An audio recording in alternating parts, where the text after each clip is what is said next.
skladu z drugim odstavkom 34. člena Poslovnika Državnega sveta ugotavljam, da smo sklepčni, trenutno nas je 26, zato mi dovolite, da pričnemo 20. izredno sejo Državnega sveta, ki je sklicana na podlagi 53. člena Zakona o Državnem svetu, prvega odstavka 30., 32.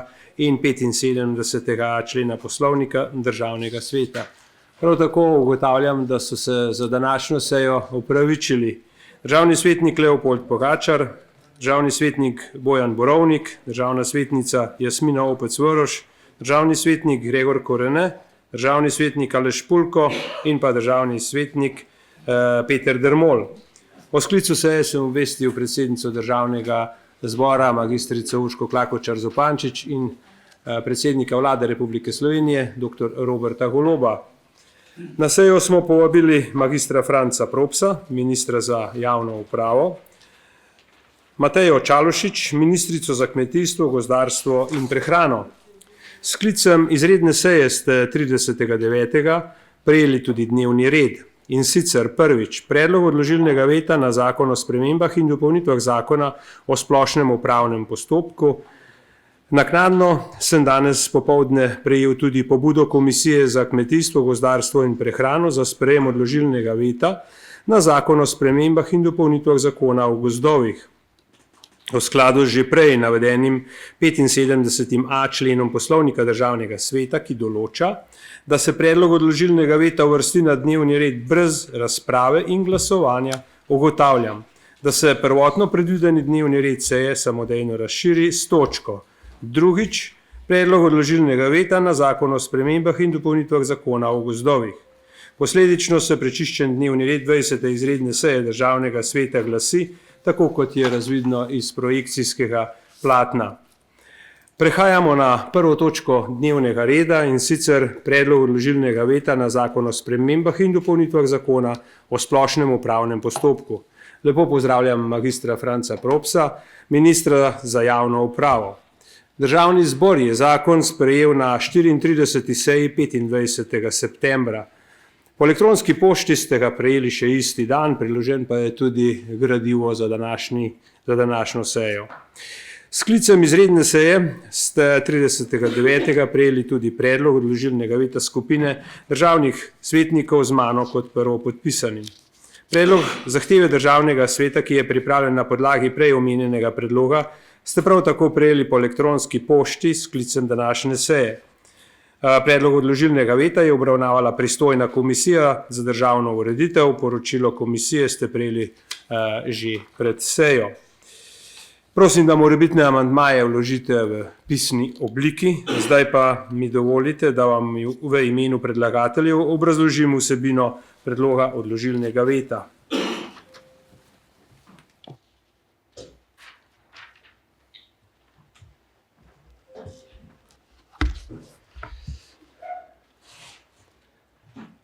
Spoštovane državne svetnice, državni svetniki, v imenu skupine državnih svetnic in svetnikov predstavljam predlog odložilnega veta na zakon o spremembah in dopolnitvah zakona o splošnem upravnem postopku, imenovanem ZUP-1, ki ga je Državni zbor sprejel 25. septembra letošnjega leta. Pri tem najprej izpostavljamo splošno oceno, da sprejete zakonodajne rešitve predstavljajo nepremišljen in nesorazmeren poseg v temeljna ustavna načela in procesna jamstva, s čimer se neupravičeno znižujejo standardi pravne varnosti za upravne postopke, vključene posameznike. Zakon o splošnem upravnem postopku je eden izmed najpomembnejših in najpogosteje uporabljenih sistemskih zakonov, ki ureja različna razmerja med državo ter pravnimi in fizičnimi osebami, med katerimi so pogosto ranljive skupine oziroma ranljivi posamezniki. Čeprav je bil Državni zbor pri pripravi in sprejemanju novele ZUP seznanjen z resnimi in obširnimi opozorili, zlasti iz mnenja Zakonodajne pravne službe Državnega zbora, Komisije Državnega sveta in Sodnega sveta, so bila na žalost vsa ta opozorila glede neskladij z ustavo in pravnim sistemom kljub njegovi enotnosti prezrta. Takšno ignoriranje enotnih opozoril pravne stroke med zakonodajnim postopkom postavlja pod vprašaj spoštovanje načela demokratičnosti iz 1. člena Ustave in načela pravne države iz 2. člena Ustave Republike Slovenije. Obenem je že v samem izhodišču presojo strani zainteresiranih deležnikov glede skladnosti predloga novele oteževala pomanjkljivo obrazložitev posameznih členov, kar odstopa od ustavnega načela demokratične narave državne ureditve. Poenostavitve upravnih postopkov, ki so sicer legitimni cilj, so v noveli ZUP dosežene predvsem na račun pravne varnosti, kar bo najverjetneje vodilo še v večje obremenitve upravnega sodstva kot doslej in posledično omajalo zaupanje v upravno odločanje. Novela ustvarja več sistemskih neskladij, ki ogrožajo transparentnost in predvidljivost. Nejasna je ureditev jezikovnega pomočnika v 62. členu, čeprav se uvaja pravica stranke, da si namesto s tolmačem pomaga z jezikovnim pomočnikom, ureditev ne določa minimalnih zahtev glede jezikovnega znanja, organ pa sam poljubno ocenjuje smiselnost njegove uporabe. Ta ureditev brez natančneje določenih meril odpira možnost za neenakopravno obravnavo strank in je v nasprotju z načelom enakosti pred zakonom in 2. odstavka 14. člena Ustave. Nadalje, novela ZUP ustvarja nepredvidljivost pri rokovanju z vlogami. S spremembo 222. člena rok za izdajo odločbe začne teči od dneva prejema vloge in ne več od prejema popolne vloge. Hkrati se črta instrukcijski rok 5 delovnih dni, to je 67. člen, v katerem je moral organ stranko pozvati k dopolnitvi vloge. S tem se odpravlja za stranke ugodnejša pravna ureditev, ki je zagotavljala večjo previdnost in predvidljivost. Dejanski razpoložljivi čas za vsebinsko obravnavo ni več jasno predvidljiv, organ pa lahko z določitvijo prekratkega roka za dopolnitev vloge ogrozi pravni položaj strank. Najresnejši poseg v ustavna procesna jamstva pa predstavljajo spremembe glede ureditve vročanja. Zajete so v 86a, 86b in 87. členu zakona. Novela namreč bistveno skrajšuje rok za nastanek fikcije vročitve s 15 dni na zgolj 7 dni od odpreme dokumenta oziroma od takrat, ko je bil dokument puščen v predalček. Opušča se dosedajšnja jasna ureditev načina osebnega vročanja za dokumente, na katere teče rok, pri čemer pa se uvaja navadno vročanje z vložitvijo v predalčnik kot primarni način vročanja. Osebno vročanje bi tako postalo po noveli izjema, ki bi bila določena s problematično pomembno odprto dikcijo, in sicer glede tega, kdaj je tak način vročanja sploh potreben. To pa bi omogočalo arbitrarno delovanje organov. Vezana fikcija vročitve na dan odpreme v kombinaciji s skrajšanjem roka je povsem ustavno neustrezen poseg, ki ne zagotavlja visoke verjetnosti seznanitve naslovnika z dokumentom, ki lahko prinese zanj hude pravne posledice. Ta časovna stiska je še posebej usodna za prava neuke in ranljive posameznike, ki zaradi tega ne bodo imeli stvarne možnosti, da bi učinkovito uveljavljali svoje procesne pravice, kar je v nasprotju s pravico do enakega varstva pravic iz 22. člena Ustave, pravico do sodnega varstva iz 23. člena Ustave in pravico do pravnega sredstva iz 25. člena Ustave. Zakonska ureditev vpeljuje povsem življenjsko neustrezno, domnevno stalno dosegljivost strank. Nadalje, novela ZUP uvaja nova instituta, ki posegata v pravico do pravnega sredstva in pravnega varstva. Informativna odločba, nov 210a člen, ki naj bi sicer služila obrambi pravic posameznikov, postane pravnomočna odločba o glavni stvari, če stranka v 21 dneh ne vloži ugovora. Pasivnost stranke se tako šteje za odpoved pravici do pritožbe oziroma sodnega varstva. Zakonodajno-pravna služba državnega zbora je opozorila, da ta zakonodajna rešitev ni ustrezno zamejena oziroma ne vsebuje ustreznih varovalk, saj taka pasivnost lahko prava neuke stranke povzroči hude pravne posledice. Sporna je prav tako možnost izdaje odločbe brez obrazložitve z novima 214a in 214b členom, če se stranka odpove pravici do pritožbe že pri ustni razglasitvi, še preden ima vpogled v celotno pisno obrazložitev. Obrazložitev je ključni element vsakega poštenega postopka in instrument omejevanja oblasti ter podlaga za preizkus zakonitosti odločbe. Rešitev, ki izvotli smisel pravice do pravnega sredstva, posledično zmanjšuje nadzor nad zakonitostjo in povečuje tveganje za arbitrarno odločanje upravnih organov. To velja tudi za nov instrument odpovedi pravice do sodnega varstva po 281a členu in za spremenjeno ureditev odpovedi pravice do pritožbe, to je 229a člen. V zvezi z ustno razglasitvijo. Ustna seznanitev stranke ne more zagotavljati enake kakovosti obveščenosti, kot jo omogoča pisna odločba z natančno obrazložitvijo, zato je nepreklicna odpoved, ki povzroči dokončno izgubo možnosti pravnega varstva, prekomeren poseg v ustavna procesna jamstva. Kot zadnje, nov 146a člen uvaja sporno omejitev pravice do obrambe v postopkih, kjer se obravnavajo tajni podatki. Ta pravica se stranki v zvezi s tajnimi podatki namreč zagotovile prek pooblaščenca, torej ki je odvetnik, pri čemer pa je pooblaščenec zavezan varovati tajne podatke in jih stranki sploh ne sme razkriti. S tem se stranki onemogoči aktivno sodelovanje in celovita obramba, saj se dejansko formalizira možnost popolne tajnosti v upravnem postopku v razmerju do stranke, kar je v nasprotju s standardi pravnega varstva in pomeni kršitev ustavnih procesnih jamstev. Odložilni veto državnega sveta je v tem primeru nujni ustavni korektiv, saj novela ZUP ustvarja pravno negotovost in nejasnost.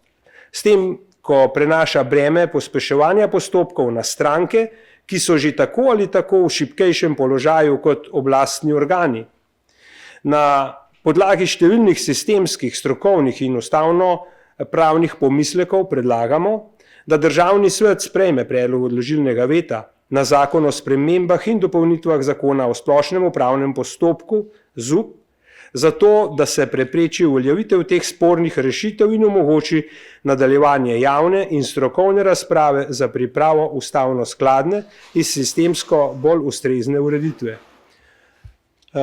Ob tem bi se rad zahvalil predsedniku Komisije za državno ureditev, gospodu Fajtu, da je ob moji odsotnosti na komisiji prebral to moje utemeljitev. Hvala lepa.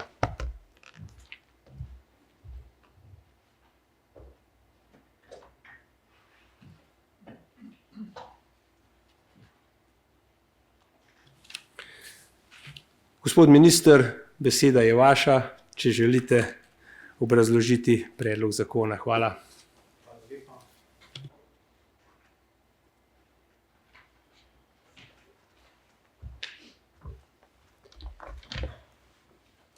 Hvala lepa, spoštovani predsednik, spoštovane svetnice in svetniki. V predlogu odložilnega veta je izpostavljeno ignoriranje enotnih opozoril pravne stroke, ki naj bi opozarjala na neskladja predlaganih sprememb zakona z ustavo. In jaz bi vseeno želel opozoriti oziroma vas seznaniti s tem, da je pri pripravi tega zakona sodelovala stroka v najširšem možnem smislu, tako iz pravnega kot upravnega področja.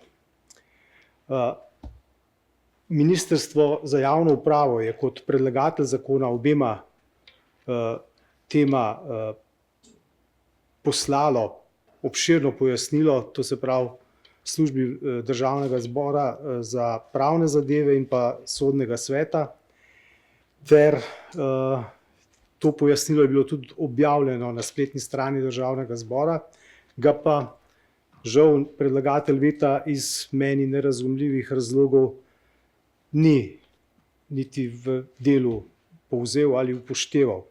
Na tem mestu ne želim ponavljati zapisanega, izpostavljam pa naj argumente, ob katerih bi moralo biti vsakomur jasno, da je potrebno znotraj, bom rekel, tega urejanja področja pač gledati vidike različnih teh deležnikov, pa ne glede na to, ali so vsi, bom rekel, pravni strokovnjaki, ker pač pogledi so lahko na rešitve strani iste stroke tudi drugačni.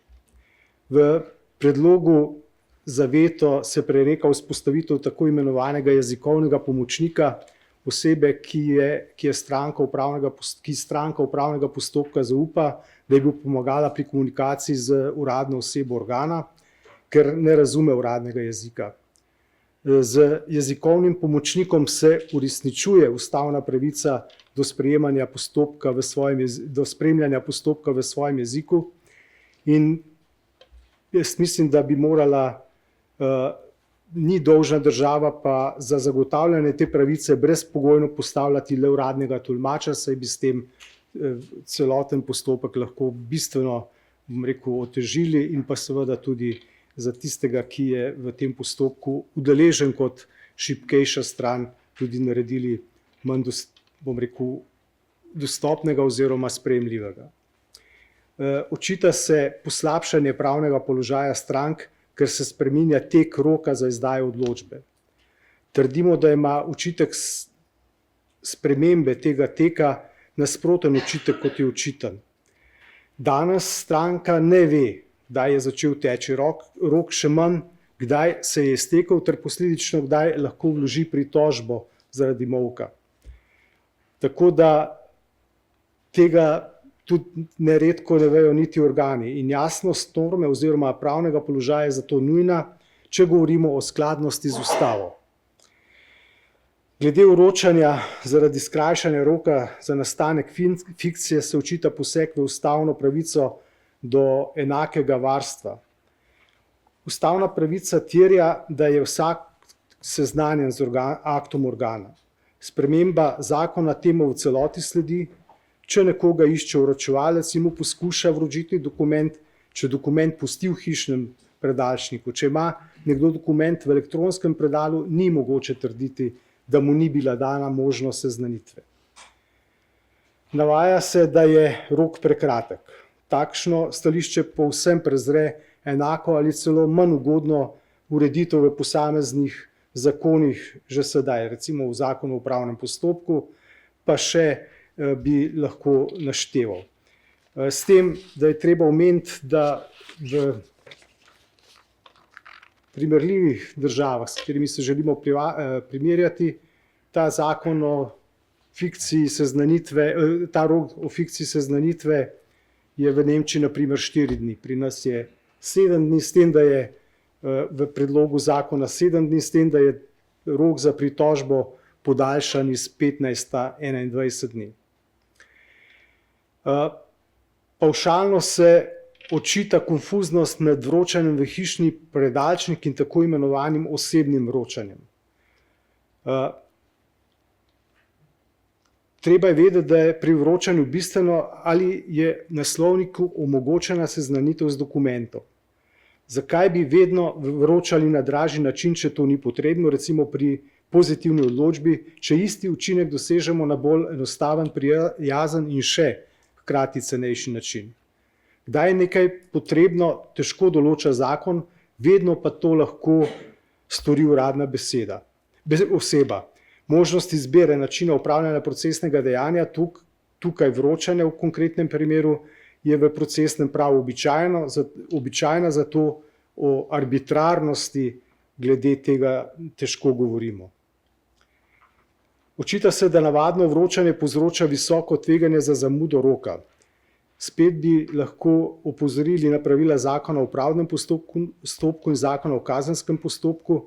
Zakaj tam ne govorimo o tveganjih? Še več, navadno vročanje v Sloveniji ustaljena praksa pri več organih, ki izdajo množične odločbe, kot so finančna uprava, centri za socialno delo, agencija za kmetijske trge, pa ko so se spreminjali ti zakoni, ni bilo govora o visokem tveganju, ki ga bi povzročalo vročanje brez priporočenega načina.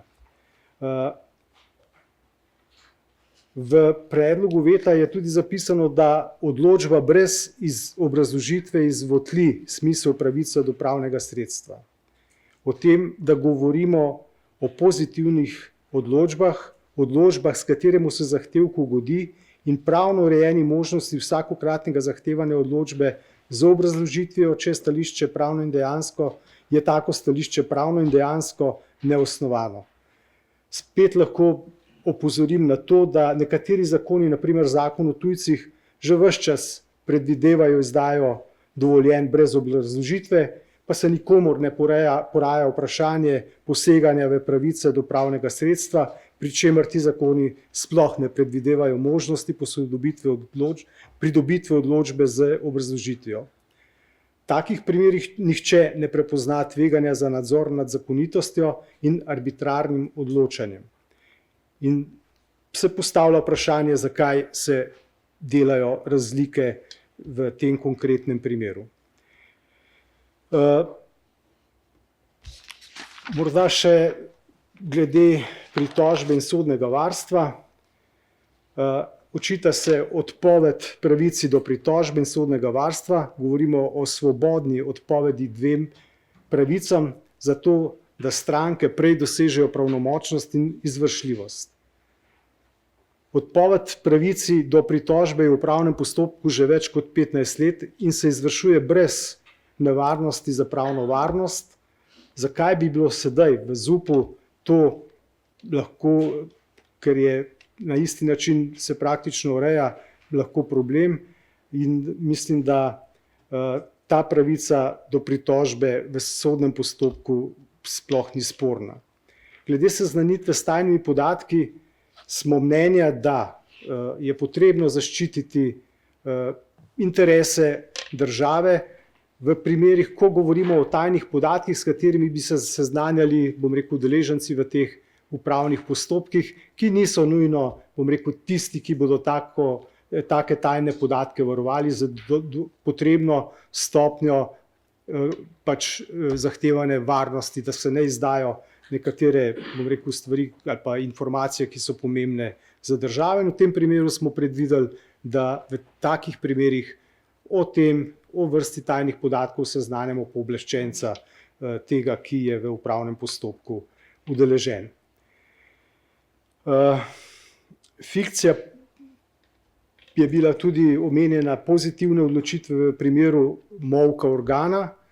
Menimo, da bi nastanek fikcije pozitivne odločitve v primeru molka na podlagi splošnega zakona izrazito nepopravljivo posegel v varstvo javnega interesa, ki je bistvo upravnega postopka, in brez njegove zaščite upravni postopek sploh ni smiselen. Konkretno, če nekdo na podlagi vloge ne dobi neke odločbe, ki lahko vpliva na prostor, bo v tem primeru, kot je bilo predlagano, lahko to gradbeno dovoljenje začelo veljati oziroma bi veljalo. Zdaj, spoštovani državni svetniki, spoštovane državne svetnice, jaz že vrsto let spremljam pozive državljanov, gospodarstvenikov, politikov, da imamo v državi preveč birokracije in da je treba zmanjšati administrativne ovire, ki dušijo gospodarstvo, ter pogosto po nepotrebnem jemljejo čas državljanom in vsem, ki so udeleženi v teh upravnih postopkih. Stiske ljudi, ki so jih povzročili nerazumno dolgi postopki, na primer pridobitev gradbenega dovoljenja, sem konkretno spoznal tudi na mojem delovnem mestu kot načelnik upravne enote v Litiji. Strinjam se, da je prekomerna birokracija tista, ki zavira ustvarjanje pogojev za kakovost življenja državljanov in zavira gospodarsko rast. Postopki, ki so dolgotrajni in po nepotrebnem zapleteni, pri državljanih ustvarjajo občutek, da izgubljajo dragocen čas pri urejanju osnovnih življenjskih zadev. To pri ljudeh zbuja občutek neučinkovitosti ter frustracije, hkrati pa spodkopava njihovo zaupanje v inštitucije in državo kot celoto. Prekomerna birokracija vpliva tudi na gospodarstvo.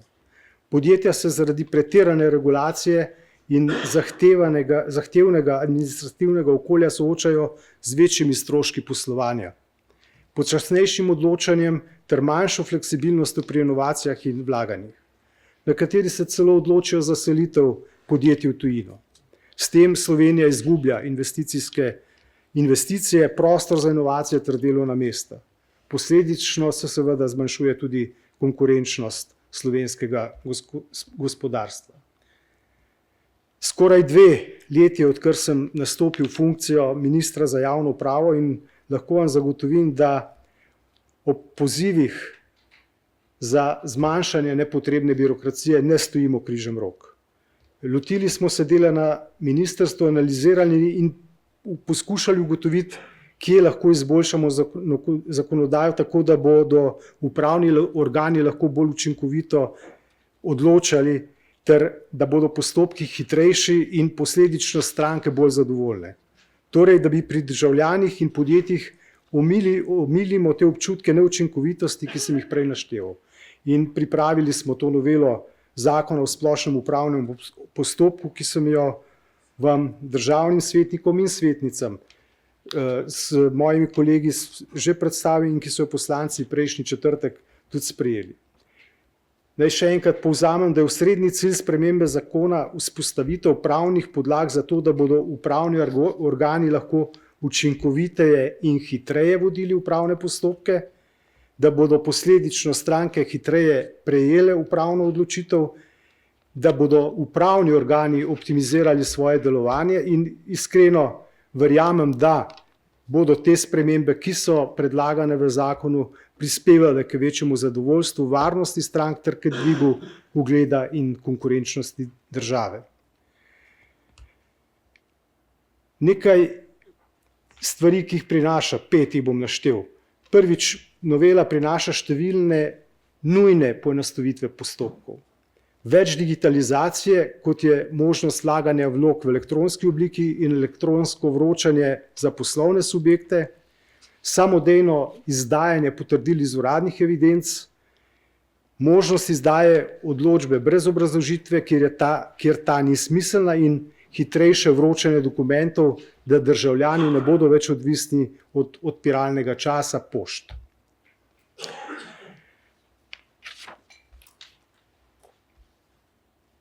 Ta novela zakona o splošnem upravnem postopku ni napisana za en resor, za en mandat ali pa za eno vlado. To je zakon, ki je napisan zato, da bomo v prihodnosti v Sloveniji imeli bolj učinkovito državo, da bomo imeli hitrejše postopke in ne bomo imeli nepotrebne demokracije, predvsem za ljudi in za gospodarstvo. Ni bil ta predlog čez noč napisan, je bil premišljen in je prinašal rešitve, ki so usmerjene v prihodnost. Upravne postopke prilagaja potrebam sodobne družbe, tehnologije in pravne države. In mislim, da je že čas, po 20 letih, odkar imamo v uporabi obstoječi zakon, da ti postopki na upravnem področju gredo tudi bližje 21. stoletju. Spoštovani, odločitev za pripravo tega zakona ni bila politična. Gre za strokovno odločitev, utemeljeno s slabimi izkušnjami državljanov in gospodarstva v upravnih postopkih, in zakon so pripravili strokovnjaki, ne politiki, in ponosen sem, da smo lahko ta strokovni predlog popeljali skozi postopke na vladi in državnem zboru vse do končnega sprejetja. Če se tudi vi strinjate, da se moramo v upravnih postopkih znebiti nepotrebne birokracije, če menite, da morajo biti upravni postopki učinkoviti, in če verjamete, da moramo upravne postopke narediti bolj prijazne za državljane in gospodarstvo, potem vas pozivam, da odložilnega veta na novelo zakona o splošnem upravnem postopku ne podprete. Hvala lepa. Hvala lepa za predstavitev, minister Props. Zdaj pa vabim k besedi državnega svetnika Rajka Fajta kot poročevalca komisije za državno ureditev, da predstavi poročilo.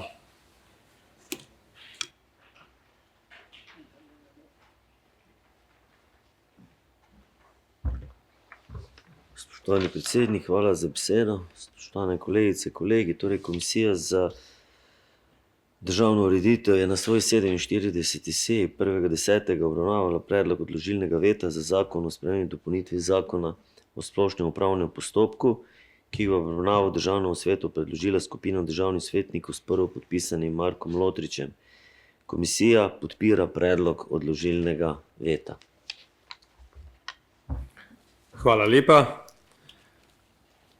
Zdaj pa sprašujem najprej predstavnike interesnih skupin, če želite besedo. Odpiram razpravo. Ne vidim interesa, torej zaključujem razpravo in še enkrat sprašujem ministra, če želi karkoli dodati. Ne. Izvolite, beseda je po poslovniku vaša, pa bi kar prosil, če lahko za govornico.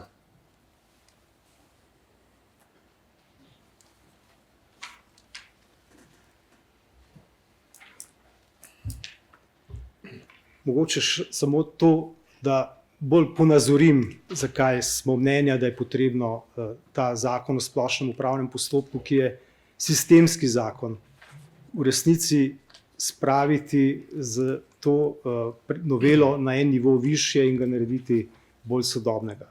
Bom dal zelo kratko primerjavo.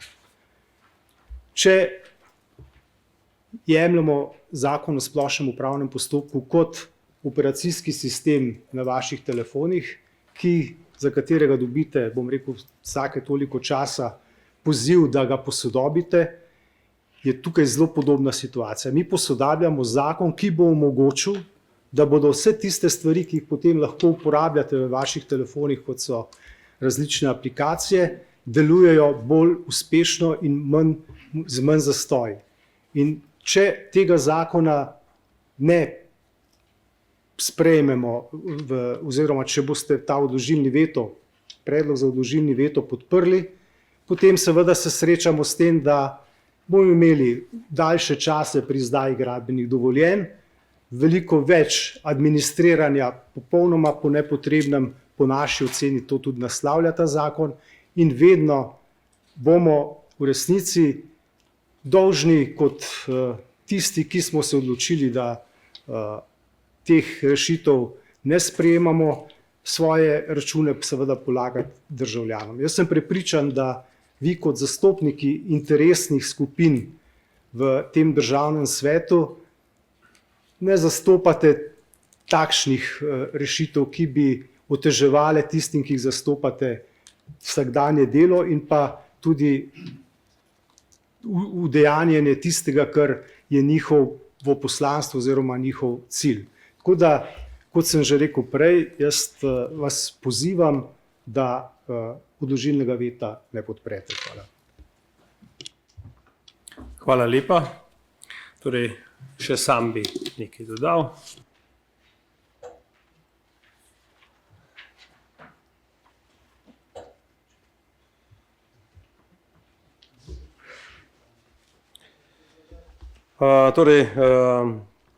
Gospod minister, najprej seveda pohvale za samo pripravo celotne novele, ki moram reči, da v določenih seveda členih zelo dobro vpeljuje predvsem digitalizacijo, kar podpiram, vendar pa tudi pri digitalizaciji seveda je še kar nekaj tako imenovane megle, ki bi jo moral zakon sam po sebi tudi reševati. Večkrat smo v razlagi slišali, da pravzaprav niti ni pomembno, ker gre za pozitivne odločbe, da ni problema, če pozitivno odločbo dobimo dan ali pa dva kasneje. Tudi sam se strinjam, da to res ni težava, ampak problemi nastajajo takrat, ko se gre za negativne odločbe. Na to bi res rad opozoril, tako kot so nas opozorili tudi sami državni svetniki, svetnice, kot tudi seveda zunanji zainteresirani. Tukaj bi naslovil ta tek roka, ki se spušča iz 15 na 7 dni. naj povem, da je po pravilih, če tako rečem, je obvezno koriščenje 14 dni letnega dopusta. Kadarkoli, da ne bi kdo se omejeval samo na parlamentarne počitnice ali pa sodne počitnice. Se pravi, to je obveznost, ki jo pač delodajalec mora zagotoviti zaposlenemu in potem je zaposleni po vsej verjetnosti odsoten. Problem je dostava, kjer gledamo za navadno pošto, dostava je v roku 3 dni v Sloveniji zagotovljena in potem nam ostane samo še 4 dni. Smo priča dostavam le enkrat do 2-krat tedensko v oddaljene odročne kraje, danes že. Čeprav Pošta Slovenije že danes napoveduje, da ne bo več dostavljala v nabiralnike ljudi pošto vsak dan. Tako da je to naslednji problem. Problem pri tako imenovani osebni vročitvi, oziroma brez osebne vročitve, se kaj lahko zgodi, da ena taka odločba pristane v sosedovem predalčniku in mi ne krivi, ne dolžni pač te zadeve nismo prejeli. Datum, ki se šteje teh rok 7 dni, začne veljati takrat, ko je oddaja od organa. Mi ne vemo, kdaj je to organ, nimamo nobene sledi, pošta nima nobene sledi. Torej bo zelo verjetno prišlo do velikih problemov, pa ponovno govorim, za negativne odločbe. Ne gre se za pozitivne odločbe, teh smo vsi veseli.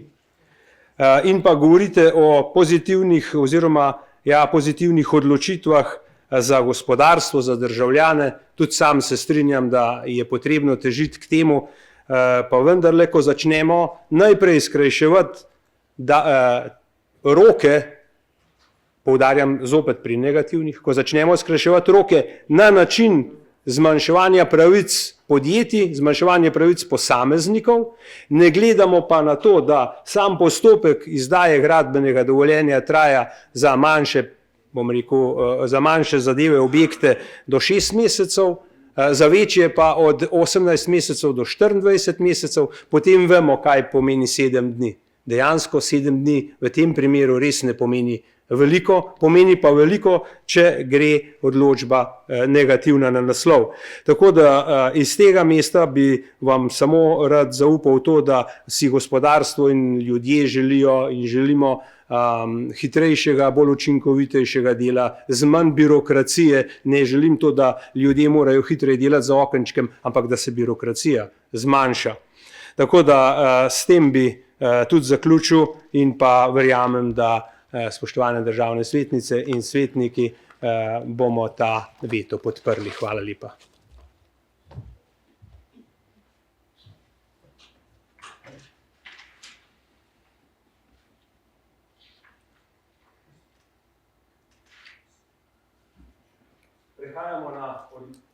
Prehajamo na odločanje. Najprej vas pa sprašujem, če želi kdo obrazložiti svoj glas. Izvolite, besedo ima državni svetnik Dejan Crnek.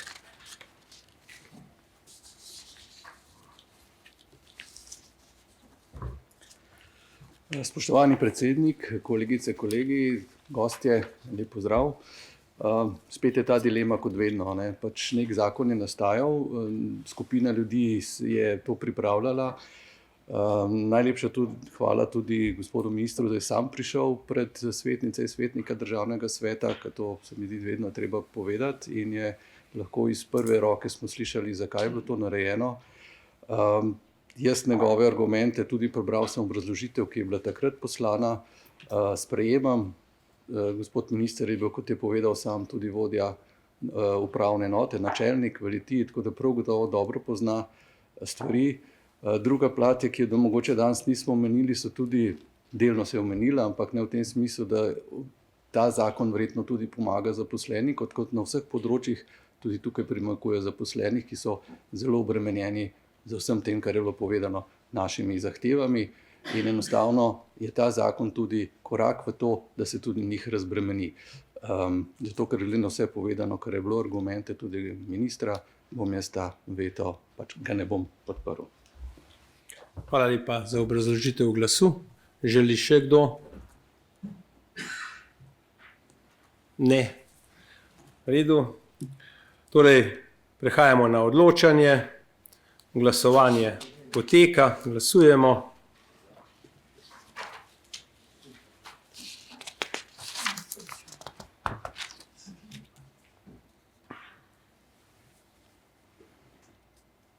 Za je glasovalo 18 državnih svetnikov in svetnic, proti 5. Ugotavljam, da je amandma oziroma ugotavljam, da je zahtevo državni svet sprejel.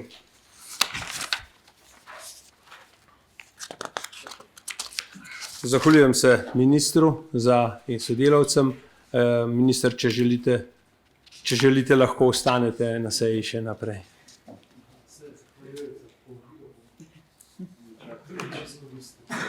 Drži, hvala lepa. Prehajamo na drugo točko dnevnega reda, to je predlog odložilnega veta na zakon o spremembah in dopolnitvah zakona o gozdovih. Lepo pozdravljam gospoda Gregorja Meterca, generalnega direktorja Direktorata za gozdarstvo in lovstvo pri Ministrstvu za kmetijstvo, gozdarstvo in prehrano, gospoda magistra Janeza Zafrana, pomočnika direktorja Zavoda za gozdove Slovenije, in gospoda Mateja Zagorca, vodja sektorja za gospodarstvo, Ministrstvo za kmetijstvo, gozdarstvo in prehrano. Torej, Državni zbor je zakon sprejel na 34. seji 25. septembra, prejeli ste ga po elektronski pošti, prav tako je bil danes priložen. Danes pa ste tudi prejeli predlog odložilnega veta Komisije za kmetijstvo, gozdarstvo in prehrano ter predlog zahteve Državnega sveta, ki je pripravljen na podlagi predloga prej navedene komisije. Prosim, da morebitne amandmaje k predlogu vložite v pisni obliki. Zdaj pa vabim k besedi državnega svetnika Branka Tomažiča, da poda predlog odložilnega veta. Hvala za besedo, spoštovane kolegice, kolegi, podpredsednik. Komisija za kmetijstvo, gozdarstvo in prehrano je na današnji 40. seji sprejela odločitev, da predlaga odložilni veto na zakon o spremembah in dopolnitvah zakona o gozdovih. Ko ste uvodoma poudarili, da je državni zbor naveden zakon sprejel. Naša komisija je pa na 38. seji 9. septembra predlog zakona ni podprla. Se pravi, da zakon nismo podprli. Komisija že takrat opozorila, da novela ne odpravlja ključne problematike, na katero je državni svet opozoril na svoje 21. seji 16. oktobra 2024, ko je sprejel zahtevo za začetek postopka za oceno ustavnosti zakona o gozdovih in povezanih podzakonskih predpisov. Po presoji komisije predlagana novela celo poglablja obstoječe težave prekomernega poseganja v zasebno lastnino, ker naš predlog ustavne presoje je prav to, da se preveč gre v prekomerno posega v zasebno lastnino. Posebej problematičen je 28. člen zakona o gozdovih, ki spreminja 77.c člen veljavnega zakona. Po novem se kot prekršek sankcionira ne le sečnja, temveč tudi spravilo lesa brez odločbe oziroma v nasprotju z njo. Čeprav gre za bistveno širitev sankcioniranja, saj spravilo lesa iz lastnega gozda predstavlja temeljno izvrševanje lastninske pravice zakonodajalca, ni podal ustrezne utemeljitve za tako spremembo. V obrazložitvi je navedeno le, da se globe izvišujejo zaradi uskladitve s prekrškovno zakonodajo in inflacijo, kar pa neupravičeno dodatnih omejitev lastnikov gozda. V praksi to pomeni, da lahko odločba lastniku gozda predpiše način spravila, na primer določeno tehnologijo, ki je lahko neustrezna ali povzroča nesorazmerno visoke stroške za lastnika. Če lastnik ne upošteva predpisanega načina, mu grozi globa od 3.700 do 75.000 evrov. Naj navedem nekaj konkretnih primerov iz prakse. Lastnik ni smel uporabiti gozdarske prikolice, ne moral le spraviti po vlaki več kot kilometer, kar strošek bistveno poveča. To lahko se predpiše v odločbo. V drugem primeru je bilo predpisano spravilo z gozdarsko prikolico, ki je lastnik sploh ni imel. Spet določen strošek. V nekaterih primerih se predpiše celo ročno ali konjsko spravilo. V izjemnih primerih, na primer pri spravilu nad objekti ali cestami zaradi preprečevanja širjenja škodljivih organizmov, je lahko zahtevano celo helikoptersko spravilo ali zapora državne ceste, kar povzroča dodatne več tisoč evrov visoke stroške. Vemo, če se cesto zapre za določen čas. Takšna ureditev po oceni komisije pomeni pretirano normiranje gospodarjenja z gozdovi, dodatno finančno obremenitev za lastnike ter nesorazmerno omejitev lastninske pravice, ki zagotavlja 33., 67. in 69. člen Ustave Republike Slovenije. Posebej problematično pri tem pa je, da država za takšne posege ne predvideva nadomestil. Komisija predlaga Državnemu svetu, da sprejme predlog za ponovno odločanje, saj ocenjuje, da je treba zakon o gozdovih ponovno razmisliti in ga v ponovnem odločanju zavrniti. Hvala. Gospod Tomažič, hvala lepa za predstavitev. Zdaj pa vabim k besedi predlagatelja zakona. Ja, izvolite. Besedo ima gospod Gregor Meterc.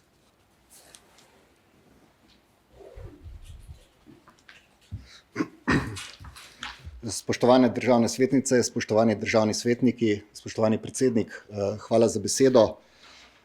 Glede zakona o gozdovih, ugotovili smo naknadno na pobudo, se pravi danes, da je sporna dikcija prve točke prvega odstavka 77. člena zakona o gozdovih. Potrebno je poudariti, da je bila ta dikcija zapisana že v gradivu, ki je bilo v javni obravnavi. Torej, kakršnakoli namigovanja, da je ministrstvo to kasneje noter vrinilo v zakon, to ne drži. Če greste pogledat zakon iz februarja, ki je prvi bil obešen na portal, je bila vidno vsem in se ni ta dikcija spreminjala. Poleg tega je zakon bil v javni obravnavi 45 dni, kasneje še 30 dni v medresorski obravnavi. Imeli smo številne sestanke z deležniki, z nevladnimi organizacijami z področja gozdarstva, tudi Sindikatom kmetov Slovenije, Čebelarsko zvezo Slovenije, nihče ni tega problematiziral. Na ministrstvo smo dobili tudi vprašanje, ali bo Zavod za gozdove zaradi tega izdajal nove odločbe za spravilo lesa, torej ali bodo posebej odločbe za spravilo lesa. Odgovor je seveda ne, saj že sedaj veljavna upravna odločba vsebuje usmeritve za sečnjo in pa spravilo, kot jo določa 17. člen veljavnega zakona o gozdovih. Odločba se izda po predhodnem svetovanju in pa skupni izbiri dreves za možni poseg. Vsaka odločba se izda na podlagi gozdno-gojitvenega načrta. Gozdno-gojitveni načrt pa ima tako splošni kot tudi tehnični del, v katerem se določi tudi način spravila oziroma smernice načina spravila. Pri pripravi načrta lahko lastnik aktivno sodeluje, torej gre za skupen ogled revirnega gozdarja z lastnikom. Lastnik pove, kakšne so njegove želje, načrt je tudi javno razgrnjen. Zdaj pa ta problematična, tako imenovana problematična prva točka prvega odstavka trenutno veljavnega 77. c člena se glasi: seka ali dovoli sečno gozdnega drevja, pridobiva okrasna drevesa ali opravlja premeno gozdov brez odločbe ali v nasprotju z njo. Ker se ta prekršek nanaša na kršitev določb prvega odstavka 17. člena aktualnega zakona o gozdovih, ki govori o vsebini te upravne odločbe, je bilo potrebno 77. c člen dopolniti, saj ni vseboval celotne vsebine 17. člena zakona o gozdovih. Tu gre zgolj za odpravo pomanjkljivosti iz trenutno veljavnega zakona o gozdovih. Po noveli zakona bi se prva točka prvega odstavka 77. c člena sedaj pravilno glasila: seka ali dovoli sečnjo gozdnega drevja, izvaja ali dopusti spravilo lesa, pridobiva okrasna drevesa ali opravlja premeno gozdov brez odločbe ali v nasprotju z njo. Še enkrat poudarjam, da gre zgolj za uskladitev 77. c člena s 17. členom zakona o gozdovih. Če tega popravka ne bi predlagali sami, se pravi strokovna ekipa na Direktoratu za gozdarstvo in lovstvo, bi ga, glede na to, da je bil člen odprt, v mnenju izpostavila Zakonodajno-pravna služba Državnega zbora in verjetno, kar prepričan sem, da bi bil vložen amandma. Zadeva sedaj pravno stoji, napaka pa je bila vsa ta leta do sedaj. Zdaj pa še kratek zgodovinski pregled od leta 1993, ko je bil prvi zakon o gozdovih, se pravi prva oblika zakona o gozdovih, je bilo to določilo vsebovano v prvem odstavku 78. člena zakona o gozdovih, in sicer je pisalo: ne opravi potrebnih gojitvenih ali varstvenih del v določenem roku ali jih opravi v nasprotju z odločbo, seka gozdno drevje, spravlja les, pridobiva smolo in tako naprej, ne bom vsega bral. V spremembi zakona iz leta 2007 je bila prva točka prestavljena zgolj v 79. člen in se glasi: ne opravi potrebnih gojitvenih ali varstvenih del v določenem roku ali jih opravi v nasprotju z odločbo, seka gozdno drevje, spravlja les in tako naprej.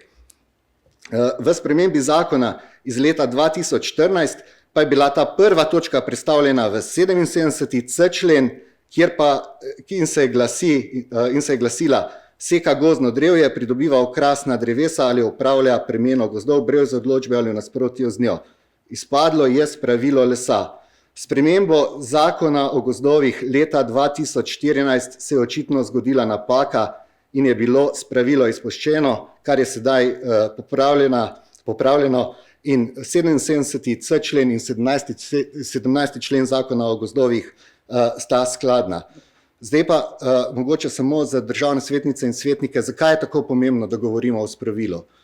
Spravilo je pomembno zato, ker predvsem zaradi varstva tal, ker spravilna sredstva so težka sredstva, ki lahko povzročijo udarnine na gozdnih tleh, lahko povzročijo erozijo, plazove. Zdaj, sam zakon je bil široko usklajen, tako bom rekel znotraj gozdarskih organizacij, bom rekel kar v celoti, in z nevladnimi organizacijami, zlasti tistimi, ki delujejo na področju gozdarstva. Se pravi, predvsem z Zvezo lastnikov gozdov, ki je naš prvi sogovornik, potem Zvezo hribovskih in pa gorskih kmetov Slovenije. Sodelovali smo z Kmetijsko-gozdarsko zbornico Slovenije. Torej, kaj pa je prednost tega zakona in zakaj vas pozivam, da ne izglasujete veta na ta zakon? S tem zakonom uvajamo digitalizacijo. Gozdarstvo je še vedno v 80. letih prejšnjega stoletja. S tem zakonom pa gozdarstvo pripeljamo v leto 2025. Treba je tudi povedati, da vkolikor ta zakon ne bi bil potrjen v državnem zboru, kaj sledi? Potem imamo težave z zakonom o divjadi in lovstvu, z elektronskim prijavljanjem škod. To je zelo pomembno za slovenske lastnike gozdov. To je zelo pomembno za načrtovanje upravljanja z divjadjo. Zdaj pa mogoče samo, ker je predsednik komisije nanizal neke primere. Lastniku gozda ni bilo dovoljeno spravilo lesa z gozdarsko prikolico, zato je bil primoran les vlačiti po gozdni vlaki več kot kilometer daleč, kar je nesorazmerno zvišalo stroške. Kdaj je tako? Kdaj bi lahko tako bilo? Bom izpostavil primer. Lastnik ima iz svojega gozda speljano vlako, ki je recimo široka 2,5 metra in ima naklon tudi do 30%. Spravilo v takem primeru s prikolico je zelo nevarno, lastnik pa noče vlake razširiti, se pravi noče jo rekonstruirati. Torej zaznamo veliko nevarnost spravila lesa, lastniku tako zavod svetuje rekonstrukcijo ali vlačenje. Potem drug primer. V drugem primeru je bilo predpisano spravilo z gozdarsko prikolico, čeprav je lastnik ni posedoval. To je obratni primer, kjer je zelo dolga pot spravila tudi čez tuje zemljišče. Racionalno je spravilo po kolesih in samo s to rešitvijo se strinja lastnik sosednje parcele. Torej, racionalno je spravilo lesa po kolesih, škode na tleh so manjše, stroški so manjši, spravilo pa je bolj varno. No, da bom krajši, bom sam še zadnjega, ker je ekstremni primer. V ekstremnih primerih, naprimer spravilo lesa nad objekti ali javno cesto za preprečitev širjenja, se lahko zahteva celo helikoptersko spravilo lesa. To je res ekstremen primer. Zavod za gozdove Slovenije je bil na ogledu tega helikopterskega spravila na Koroškem pred 30 leti. Prvo helikoptersko spravilo je bilo pa letos, pa vemo, da še to na željo lastnika. Torej, kakršnekoli bojazni, da bi, ne vem, Zavod za gozdove na odločbo predpisoval helikoptersko spravilo, seveda ni. Torej, spoštovani državne svetnice, državni svetniki, jaz res vas pozivam, glede na to, da je zakon bil usklajen, se pravi širše v stroki, se pravi podpira ga celotna gozdarska stroka, podpirajo ga nevladne organizacije z področja gozdarstva.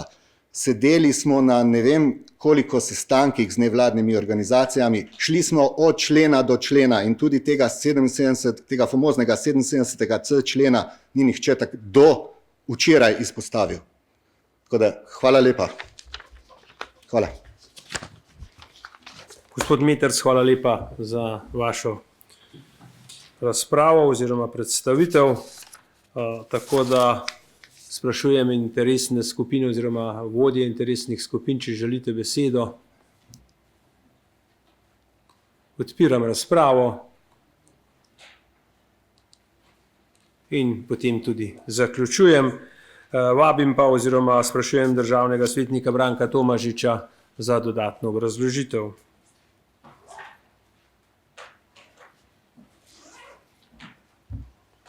No, hvala za Ja, besedo. se upravičujem po poslovniku, moram dati še besedo predlagatelju. Pač ni bilo razprave, ampak še vse v redu. Hvala lepa. Izvolite, gospod Tomažič. Ja, hvala. Zdaj, jaz danes nisem govoril o tem, da je bilo nekaj odvzeto, nekaj dodano. Sem pa to slišal tudi jaz in tudi na to so me nekateri opozorili. Nisem imel danes cajta to preveriti, mislim, da do tega najbrž ni prišlo, kot ste rekel, gospod sekretar. Glejte, mi smo bili tudi začudeni na sami komisiji, ko smo ta zakon obravnavali, da je Zveza lastnikov gozdov, pa tudi Kmetijska gozdarska zbornica nekako se strinjala z zakonom, ker nekatere stvari se rešuje. Vendar mi smo pa glede na našo presojo ustavnosti, ker smo dali pravilnik o načrtih za gospodarjenje z gozdovi in upravljanje z divjadjo ter uredbo o varovanju gozdov in gozdovi s posebnim namenom, pravno to opozorili, te členi se niso bili odprti zaradi tega, ker je čaka tudi ministrstvo obrazložitev ustavnega sodišča. Vendar, če pa zdaj ta 70. člen, kot je tudi gospod sekretar lepo povedal ali pa nakazal, ja, lahko se ne izvaja. Lahko se pa vse to izvaja in je neka represija na lastnike zemljišč. Mi ne želimo, da se naše lastnino tako predalčka in tako usmerja ali tako tudi postavlja kot nek primat, da ne bo nekdo odločil. Ker na tem kmetijstvom bedijo tri organizacije zelo močno, vsaj v preteklosti: lovstvo, ribištvo in gozdarstvo. In kmetje bo zmeraj od nekoga tepen ali nadziran in ga voden. Zakaj? Zakaj za druge stvari ni tak nadzor lastnine, kot je gozd? Ja, je javna dobrina, je javna potreba, vendar če smatra država, da je tu javna dobrina, potem ne da tu odškodnino, to ni problem. In upam, da, kot me nekateri opozarjajo, da če boš hotel v svoj gozd iti, boš moral imeti odločbo. Tako je skoraj to nedorečeno napisano. Vem, da do tega ne bo prišlo, ampak lahko pa pride. A vsi nabiralci, vsi pobiralci, tisti bodo imeli pa prosto stop na naše premoženje, na našo lastnino. Tako da jaz, spoštovani svetnike in svetnice in svetniki, prosim za podporo predloženega veta. Hvala lepa, gospod Tomažič, za vašo dodatno obrazložitev. Zdaj pa prehajamo na odločanje. Sprašujem, če želi kdo od državnih svetnic in svetnikov obrazložiti svoj glas. Ja, besedo ima državni svetnik Igor Marentič.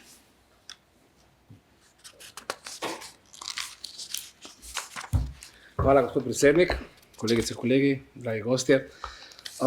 Branko, kolega, malo preveč dramatično si to zdaj na koncu razložil. Namreč je področje, ki ga zelo dobro poznam, in sam menim, da je nujno potrebno sprejeti ta zakon, da ga nujno potrebujejo gozdarji, Zavod za gozdove. In lastninska pravica, ki si jo prej omenil, ni tukaj nikomur kršena, gre za zakone, ki naj bi spoštovali vsi, torej vsi lastniki gozdov, upravljavci, država, in govorimo pa tudi oziroma imamo skrbne gospodarje, tiste, ki so skrbni, in sem prepričan, da se ne rabijo bati teh sprememb, teh uredb, in pa seveda tisti, ki to niso. Leta 2014, ko je žled poslošal po Sloveniji, lahko povem, da tam, kjer še vedno ležijo hrastava debla pometana, polomljena po tleh, gre za pač nemarne lastnike ali pa za lastnike, kjer lastništvo združuje kar nekaj lastnikov, nekateri so razpršeni po svetu in zato je prav, da se tudi tam odreja neke določbe, kako se gospodari s tem gozdom. In seveda, sem tudi jaz mnenja, da zakaj ponekod s konji, zakaj ponekod se mora s konji, zakaj se ponekod s prikolicami, seveda gre za zemljino, za podore, da se ne uničuje gozdov.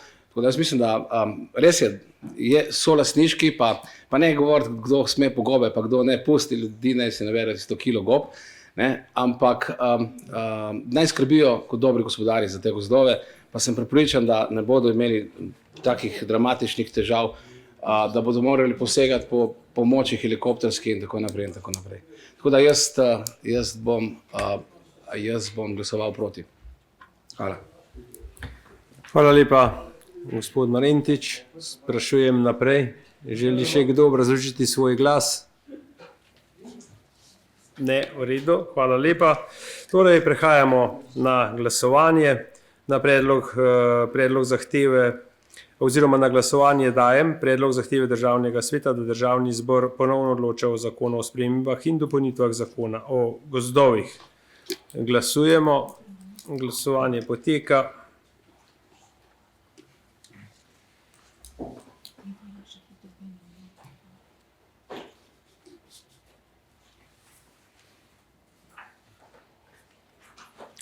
Za je glasovalo 16 državnih svetnic in svetnikov, 9 proti. Ugotavljam, da je predlagano zahtevo Državni svet sprejel. S tem zaključujem drugo točko dnevnega reda današnje seje in ker smo izčrpali dnevni red, s tem tudi zaključujem izredno sejo Državnega sveta. Hvala lepa in lahko noč.